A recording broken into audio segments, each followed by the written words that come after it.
đây đó hôm nay quay một bây giờ chơi gì hiện tại vậy ai nặng này nó chui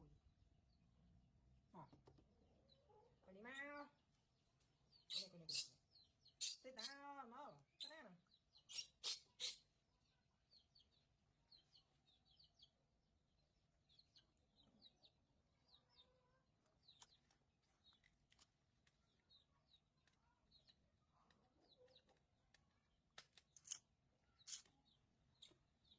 rồi khỏe ông nào đi đây không mày coi tuần này vào dùng nó không các bác tập ông chấm